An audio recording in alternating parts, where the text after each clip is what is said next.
Welcome back. If it has joined us, you're watching the news at 10 live on Channels Television Lagos. A reminder of our top stories. Army defends controversial Operation Positive Identification. It says military action will not scare innocent citizens, but will hunt for suspects who have run away from the northeast. The federal government makes fresh moves to regulate social media usage to guard against extremism and hate speech, but clarifies government has no plans to stop freedom of speech. Flood victims in Benue State ask federal government to dredge River Benue following heavy flooding that has sent many residents of Makurdi North out of their homes. And U.S. House of Representatives passes resolution to formally proceed with the impeachment inquiry against President Donald Trump.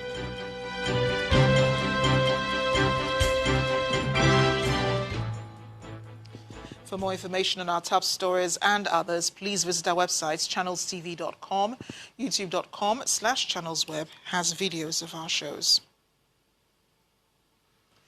We have some pictures and videos that you sent into Eyewitness Portal. Let's take a look at them.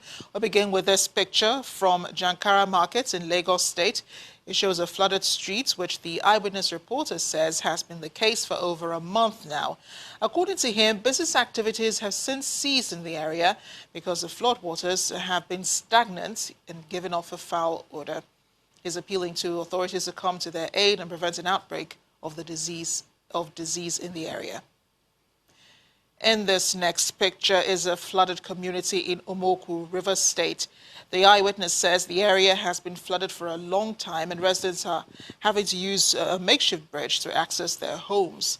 The plea here is for better drainage systems so that flood water can move away from the streets faster after rainfall. We do have this picture showing an accumulation of plastic objects and particles on Asa River along Unity Road in Ilorin, the Kwara State capital.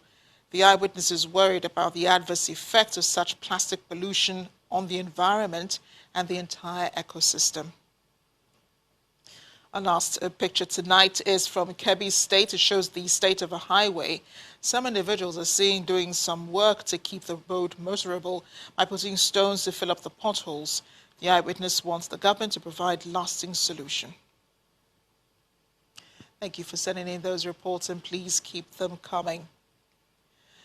We've had stories about floods rising in parts of Nigeria. Joining us now to discuss the situation is Dr. Mayowa Fashono of the Department of Geography at the University of Lagos. Thank you for joining us on the News at 10. Thank you, Amarachi. I know you've been seeing these situations for a long time, but just this week, the UN and other organizations mentioned that millions of people will be at risk, will be affected, rather, by the rising sea levels across the world. What can still be done to avert this looming disaster? Thank you very much. I think there are two issues to this. You can either avoid the unmanageable or manage the unavoidable. The case we have about this flooding and rising sea level is actually becoming the case of managing the unavoidable, because we, as it is now, we cannot avoid it, and so we need to live with it. And so if you have to live with something that you cannot avoid, you just have to strike a kind of balance. Normally, for sea level or coastal settlements, probably they have very high risk of being impacted. And when you talk about large populations all around the world, not just in Africa, almost 60% of them are located in the coast. And if you take the case of Lagos here, most part of Lagos is barely less than 2 to 3 meters above sea level. Yeah, and incidentally, Lagos is mentioned as one of the cities that could be submerged by water by the year 2050. Well, that's where we still have to be a little bit optimistic. We still have to look at the data and then look at the projection scenario, the model. But it is, what that calls for is a kind of preparation. It's a kind of, readiness that what can we do? Yeah, that what sort of readiness should be going on? Now, is clear from that now that we cannot continue to live the way we used to be and assume that everything is well. Experiences from Lekki area and what have you have shown us that. So we need to evolve some kind of adaptation, maybe in terms of planning, maybe in terms of personal adaptation, maybe in terms of building. So many, from personal level to local government, to state government, and then to national level. So it's a very complex issue, but we cannot do without that. That's what it means.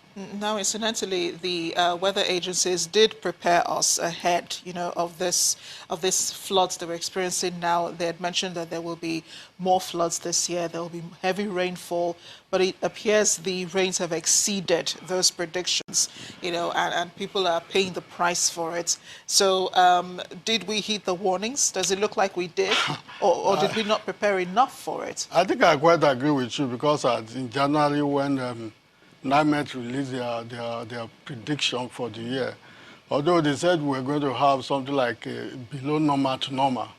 And I know all along again during the year they tried to revise that prediction to say there will be more rains. Even in July, the Nigerian Hydrological Services Agency also came up with their own prediction where they say a number of local governments and what have you are likely going to be flooded. It is one thing to get the warning, it is another thing to work with the warning, and that is where the issue comes in. What did we do with the warning? But more important, what lessons have we learned from past experience? This one I've not seen or we've not been able to bring, to bear because it's still the same story.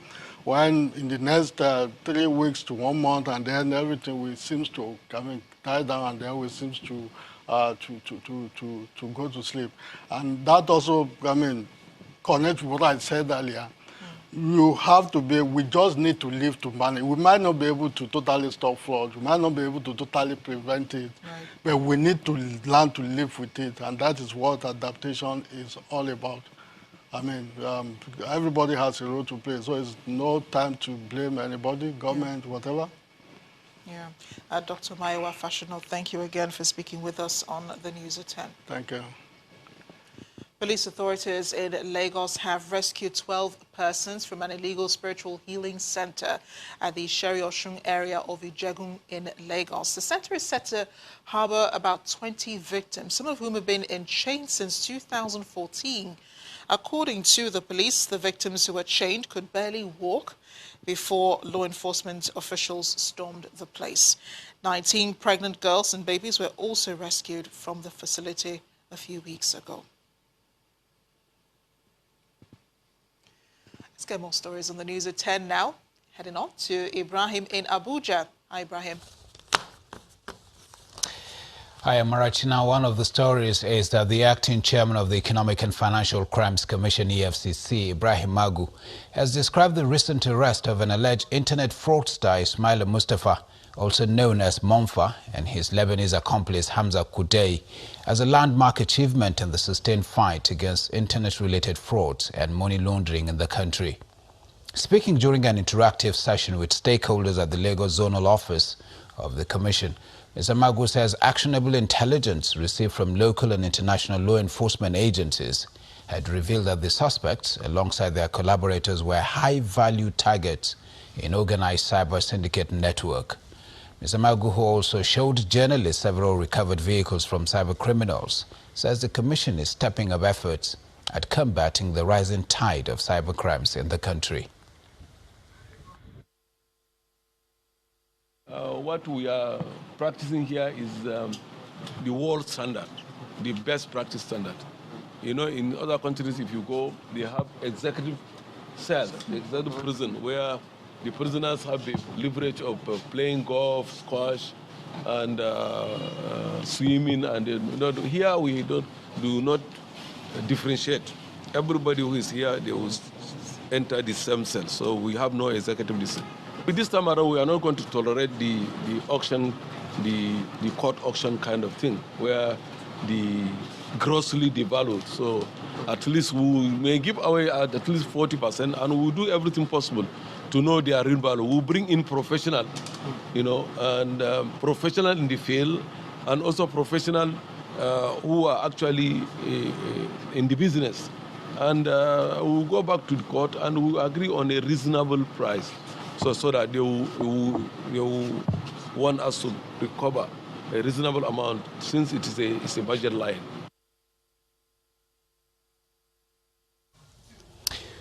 We remain in Lagos, where the train of the days of retreat organized for the police management team and senior officers of critical units of the force finally arrived at its station. Each of the sessions touched on different mechanisms to enhance police operations, its effect on modern-day policing, and how best to surmount the challenges of the 21st century. Speaking at the closing session in Lagos, the Inspector General of Police, Mohammed Adamu, emphasizes the use of community-driven techniques in tackling all forms of security challenge. I want you to know, sir. It's the final day of the force retreat in Lagos, a capacity building course for the police management team, top officers and other critical units. So in a nutshell, there is the need. They've been well equipped by seasoned facilitators on how to reposition the force for the challenges of effective policing in the 21st century. The Inspector General of Police, Mohammed Adamu, who joined his men for this important exercise, lays emphasis on policing the country with officers domiciled within the communities.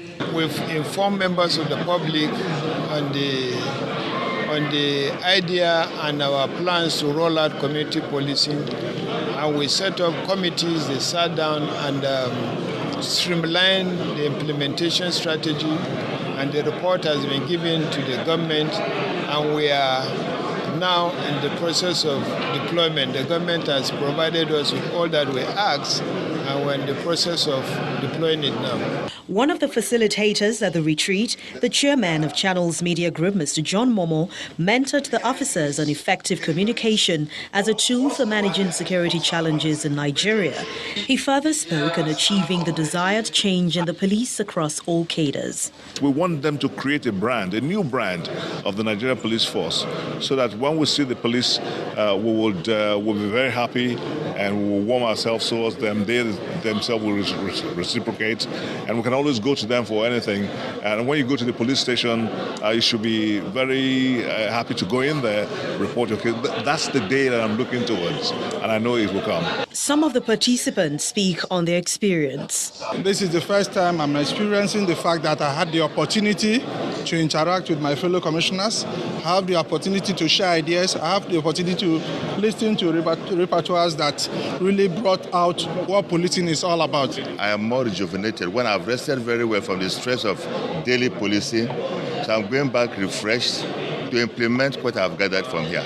After all said and done, they return to their duty posts across the country to actualize lessons learned on global best practices from the Lagos retreat.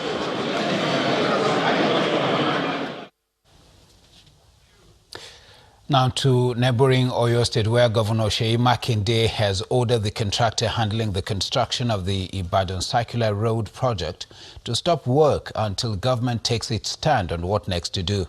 The governor gave the directive when he paid an unscheduled visit to the site located along the Lagos-Ibadan bypass end. Governor Makinde expressed displeasure over the slow pace of work despite the huge amount of money injected into the project by the previous administration. He says his administration will not tolerate any form of contract delay and shoddy job, insisting all contracts awarded must be done within the stipulated time. Let's take a break now. When the news at 10 returns, U.S. House of Representatives passes resolution